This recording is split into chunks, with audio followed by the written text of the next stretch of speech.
Olá pessoal, tudo bem com vocês? Nesse vídeo eu separei algumas dicas das partes mais relevantes do conteúdo que eu ministrei para vocês em Direito Processual Civil no nosso OAB Sem Mistério aqui do portal IED. E certamente será muito útil a você que em breve vai prestar o exame da ordem. Então vamos lá, vamos começar então rápido e rasteiro com o processo de execução e com o cumprimento de sentença. E quando eu falei lá dos princípios aplicáveis à execução, eu falei do princípio da disponibilidade da execução, que diz que ninguém é obrigado a executar. E uma vez instaurado o processo executivo, ele pode desistir de tudo ou apenas de alguma medida. Mesmo após a oposição de embargos do devedor, professor, pode. É o que está no 775. O exequente tem o direito de desistir de toda a execução ou de apenas alguma medida executiva, certo? Quanto à competência na execução, eu quero te lembrar que as regras de competência estão lá no 781. E o exequente pode propor a execução, primeiro, no foro do domicílio do executado. Se o devedor tem domicílio em BH, a execução pode ser proposta na comarca de Belo Horizonte. Segundo, pode ser proposto também no foro de eleição, que é quando as partes convencionam onde serão propostas as obrigações referentes a determinados direitos e obrigações. Terceiro, o foro de situação de coisa dos bens sujeitos à execução, ele pode ser proposto ali também, a execução. Quarto, o foro do lugar em que se praticou o ato ou em que ocorreu o fato que deu origem ao título, mesmo que nele não resida o executado. Essa é a hipótese que está lá no 781.5.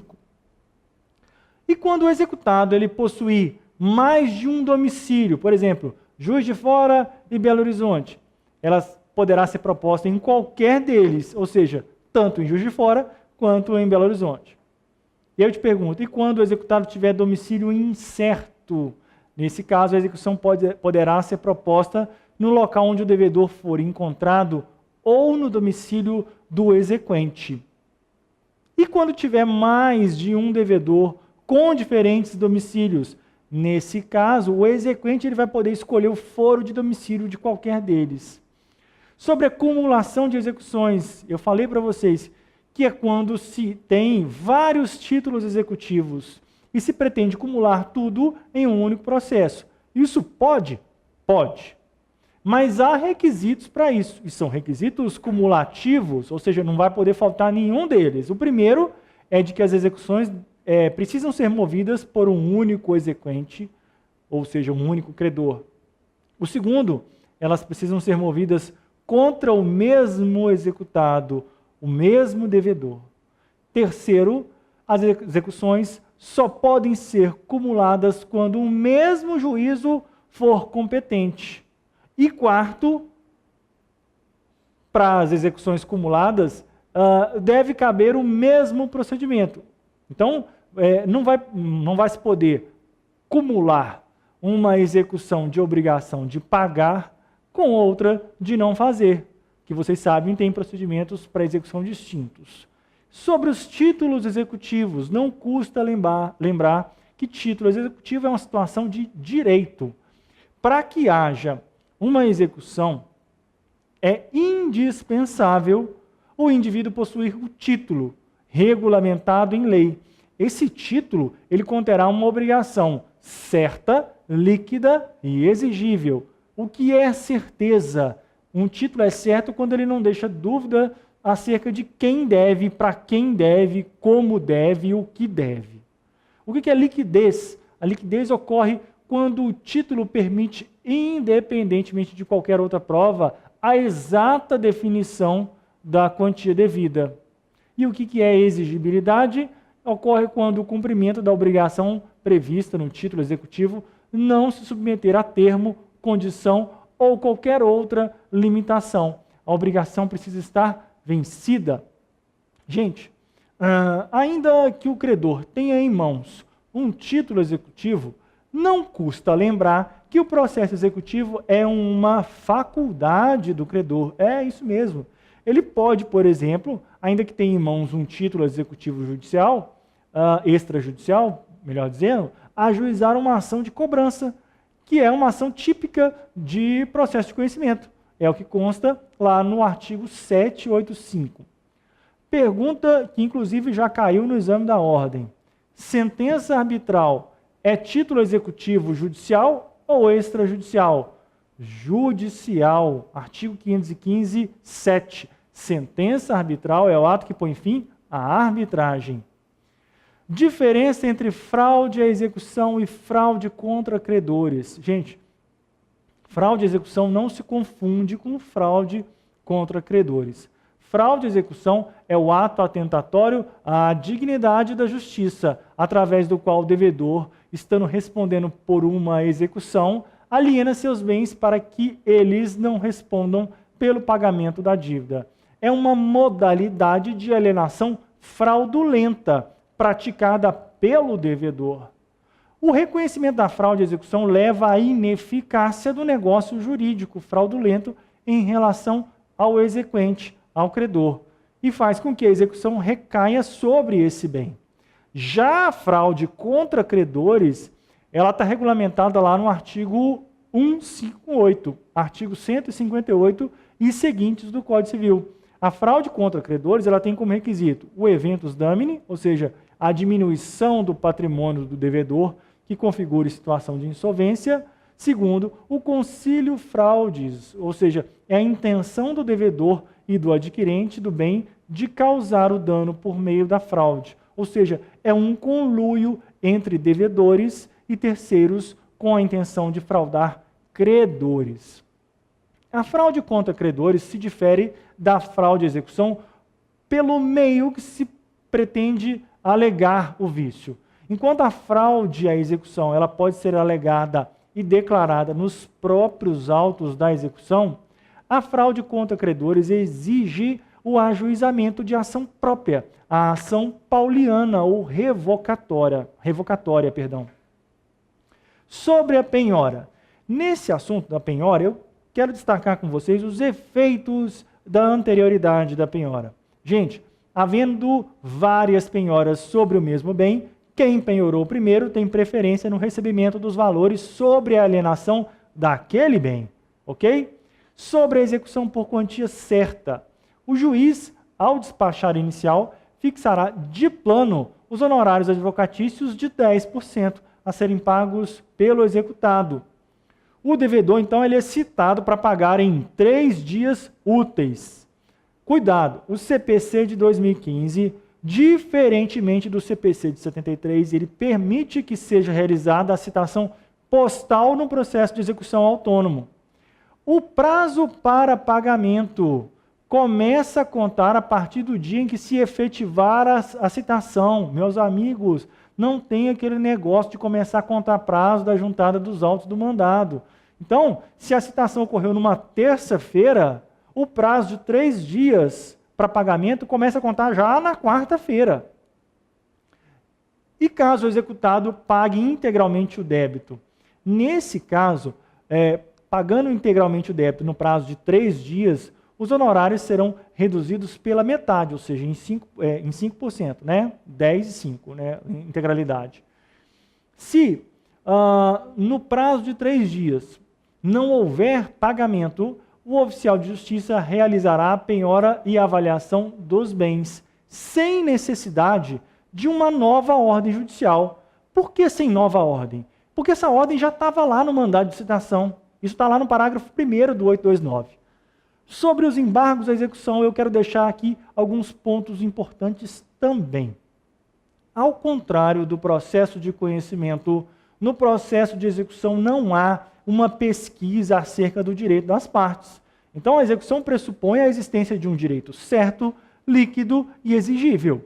Então, como conciliar essa natureza do processo de execução, que já parte dessa certeza, liquidez e exigibilidade, e que não admite a discussão sobre o mérito da relação jurídica, como compatibilizar isso com o direito do devedor de não se submeter, por exemplo, a uma atividade executiva quando ela é exercida fora dos limites definidos na lei? A resposta é simples, por meio dos embargos à execução. Os embargos eles não se confundem com uma simples contestação da execução. Também não é um incidente da execução. Os embargos do executado, gente, são uma ação autônoma de natureza constitutiva, cuja finalidade é a desconstituição ou a depuração do título executivo, ou ainda a desconstituição do ato expropriatório. Os embargos devem ser opostos no prazo de 15 dias, contados a partir da juntada do respectivo comprovante de citação. Em regra, os embargos são opostos no juízo do processo de execução e serão distribuídos por dependência à execução. Não se exige a garantia do juízo para se opor embargos à execução. Os embargos à execução não suspendem a execução de modo automático também, gente. E sobre as matérias que podem ser arguídas? O rol de matérias arguíveis, lá nos embargos da execução, consta lá no artigo 917. É um rol taxativo ou exemplificativo? Exemplificativo. Ou seja, o embargante ele pode alegar qualquer outra matéria que seria lícito a ele deduzir como defesa em processo de conhecimento. Quando o embargante alega que houve um excesso de execução, eu te pergunto, o executado tem que alegar o que entende devido, né? Então, ele pode simplesmente chegar e falar assim, não, isso daqui está sendo executado a maior, e simplesmente falar isso? Obviamente que não. Ele tem que, junto dessa alegação, apontar quanto que aquilo excede do que ele entende devido. Se o sujeito afirma que está sendo executado além do devido, ele tem que informar, então, esse excesso, ou seja, qual o excesso. No prazo de 15 dias, que é o prazo para os embargos à execução, o devedor ele vai poder requerer o parcelamento do débito em até 6 vezes, realizando um depósito de 30% do valor da execução, acrescido de custos e honorários de advogados, além da correção monetária e juros de 1% ao mês. Isso se aplica, essa hipótese, se aplica ao cumprimento de sentença? Gente, pelo amor de Deus, cuidado. Esse parcelamento que acontece no prazo dos embargos da execução, ele não pode ser aplicado ao cumprimento de sentença. Há uma vedação expressa no Código dizendo que não é para ser aplicado, porque o legislador entende que o devedor teve toda a marcha processual de conhecimento para pagar aquele débito. Não seria justo conferir a ele mais prazo ainda em um parcelamento, né? Sobre o cumprimento de sentença, aliás, a gente precisa relembrar sobre o cumprimento de sentença, que essa é uma fase processual que acontece dentro de uma relação processual, relação jurídica processual, que já foi estabelecida. Então, a fase de cumprimento de sentença é reservada à execução dentro de um mesmo processo dos títulos executivos judiciais. Então, título executivo judicial está para a fase de cumprimento de sentença, assim como o título executivo extrajudicial está para a fase de processo, para o processo de execução autônomo. No cumprimento de sentença, incidem as regras especiais dos artigos 513 e seguintes, mas é necessário observar, no que couber, o disposto no processo de execução autônomo. O artigo 517 ele traz a possibilidade de protesto da decisão judicial transitada em julgado. O cumprimento de sentença ele pode ser definitivo ou provisório. Ele vai ser definitivo quando a decisão tiver transitado em julgado ou provisório quando a decisão tiver sido impugnada mediante recurso ao qual não tenha sido atribuído efeito suspensivo. Na fase de cumprimento provisório da sentença, poderá ser aplicada aquela multa, no caso não ocorra o pagamento voluntário no débito, no prazo de 15 dias, contados da intimação do executado. Eu te pergunto, cabe fixação de honorários no cumprimento provisório?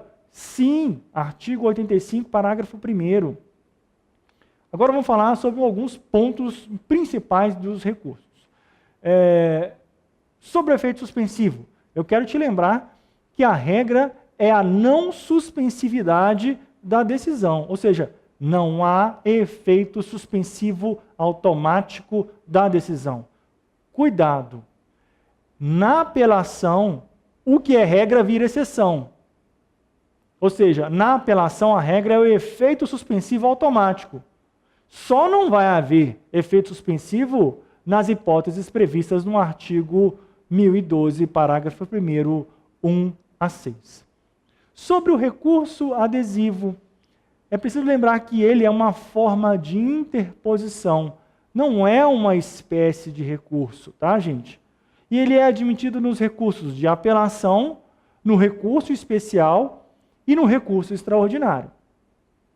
Sobre a apelação e também sobre o agravo de instrumento, a grande novidade no CPC de 2015, como vocês já sabem, é a previsão de um rol taxativo de hipótese de cabimento do agravo de instrumento, que está lá no 1015. Se você estiver diante de uma decisão interlocutória que se encaixa em uma dessas hipóteses, o recurso cabível é o agravo de instrumento. Mas se você estiver diante de uma decisão interlocutória que não se encaixa em uma dessas hipóteses do artigo 1015, essa questão não vai estar coberta pela preclusão e você vai poder impugná-la, suscitá-la em preliminar de apelação ou nas contra-razões de apelação. Então veja, meus amigos, que o recurso de apelação é o recurso que é cabível contra a sentença e contra as decisões interlocutórias não recorríveis em separado, ou seja, contra aquelas decisões interlocutórias não recorríveis por meio de agravo de instrumento. Sobre os embargos de declaração, não custa lembrar que ele é cabível contra qualquer decisão judicial para esclarecer obscuridade, para eliminar contradição, para suprir omissão e agora para correção de erro material, que era uma hipótese já admitida pela doutrina e jurisprudência e com o CPC de 2015 passa a ter previsão legal na legislação processual civil. Quanto aos embargos de declaração para efeito de pré-questionamento no recurso extraordinário e no recurso especial, opostos os embargos, por exemplo, sobre um ponto omisso, o requisito do pré-questionamento será reputado preenchido, mesmo na hipótese de o tribunal de origem entender que a decisão não deva ser integrada. Trocando em miúdos, o CPC de 2015 admite a figura do pré-questionamento implícito, tá? Outra coisa, os embargos de declaração, eles interrompem o prazo para os outros recursos, ou seja, começa a contar novamente desde o início. Sobre o recurso ordinário, vamos lembrar que ele se chama ordinário não é à toa. Ordinário é o mesmo que comum. Ele guarda semelhança com a apelação, que é um recurso que tem por objeto questões e provas que são suscitadas e debatidas no curso da relação processual e que visam a proteção de um direito subjetivo. O recurso ordinário, ele não exige pré-questionamento, embora, diferentemente do RE e do RESP. Então, o recurso ordinário, ele é dirigido ao STF ou ao STJ nas hipóteses de competência originária dos tribunais que estão lá previstas na Constituição e que na parte civil é reproduzida no artigo 1027, mas não há necessidade de pré-questionamento. E os recursos dirigidos à instância extraordinária, o RESP e o RE, que são julgados respectivamente pelo STJ e pelo STF. O que a gente tem para falar sobre esses dois?